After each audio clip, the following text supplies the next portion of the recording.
May gagawin po tayong project ngayon. Yung nilalagay na anti-feedback ay mylar capacitor, pero yung itatry po natin ay ito, SMD capacitor. Tingnan natin. Malakas oh.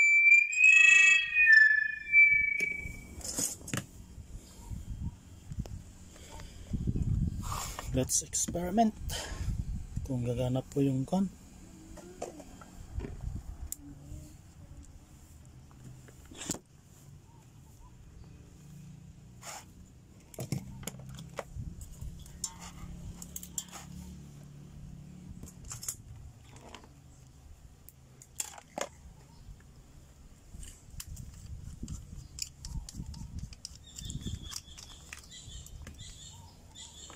Ito.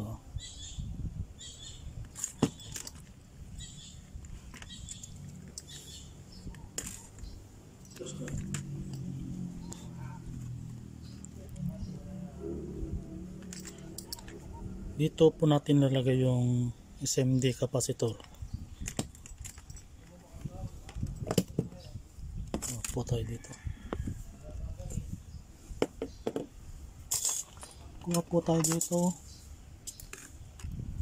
Ito na siguro 104 sana na ganito, 104 sana, kaso hindi natin makuha kung anong number po mga ito. Try lang po natin.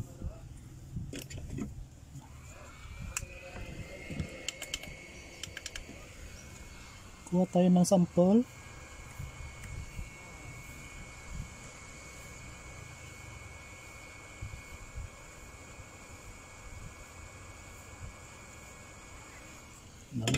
Lagyan mo muna natin ng para hindi masira po.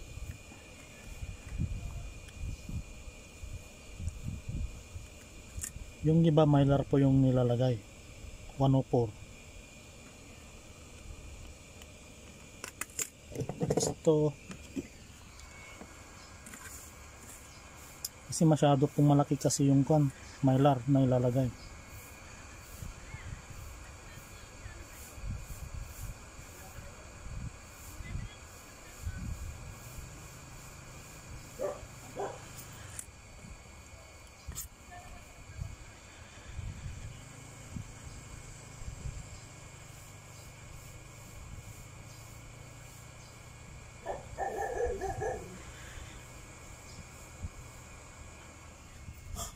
Okay.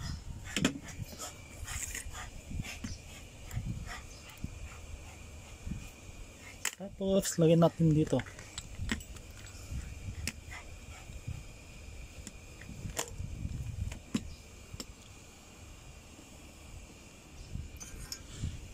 Tingnan natin kung mawawala po yung feedback. Pag uubra po ito, may bibili na akong SMD na ganito. Ang number po ay 104. 104.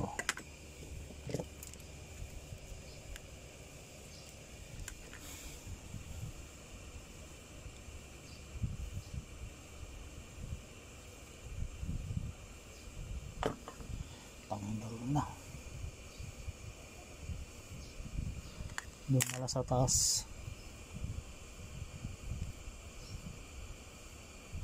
Sa taas na lang po natin nilagay. Ito.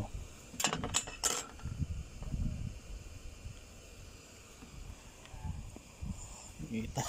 Siya. Ito.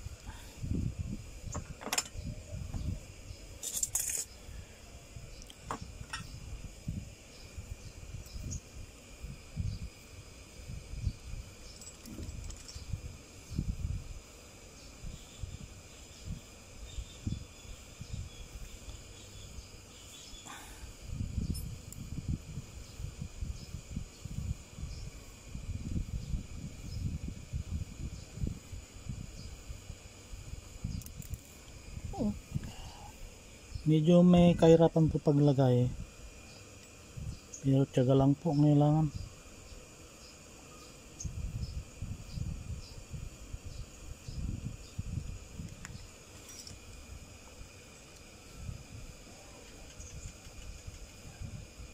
Ay,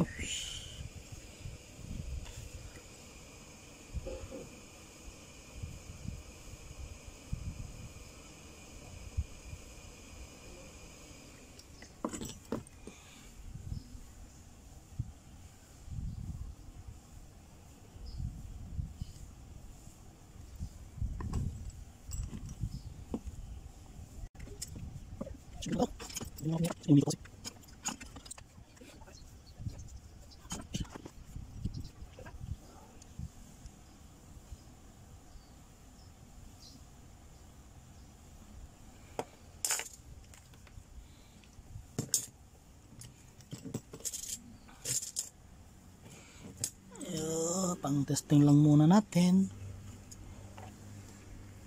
Medyo malayo.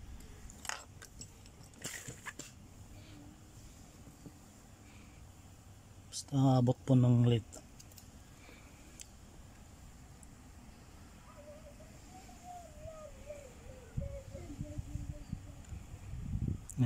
Ganun.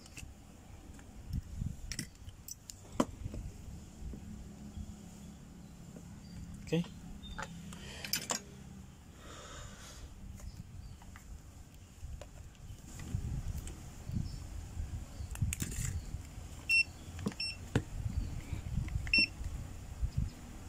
Basar na lang po tayo. Tutunog po yan siguro. Sira yung switch nya. Lagyan natin sa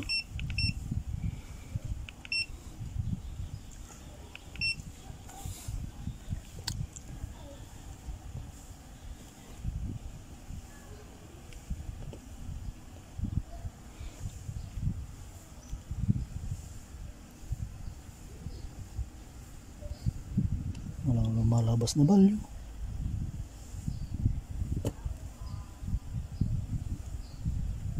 Okay, wala pong short dito.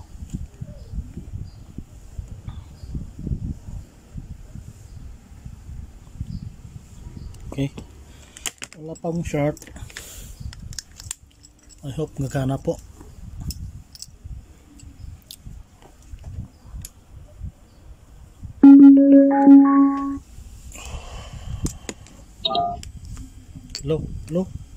Low mic test. Low mic. Hello mic test. Okay siya. Walang feedback. Means gagana po yung SMD. Kasi pag kasi mylar masyado pong malaki. Oh, wala.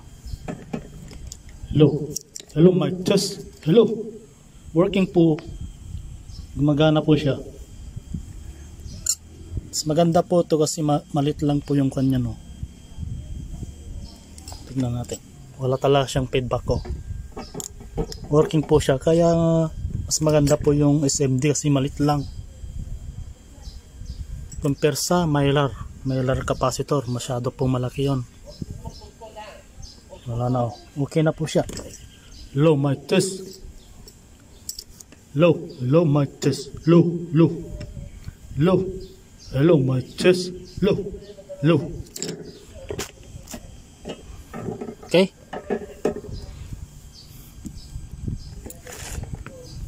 Kaya mas maganda po yung MSD kasi SMD na capacitor kasi malit lang po siya. Hello mic test. Hello mic test. Hello mic test. Okay. Ito lang muna yung ma-share ko po ngayon. Mas better po yung SMD kasi mas malit po. Okay, compare sa mylar capacitor. Working po siya. Kaya order po ako ng 104 na SMD.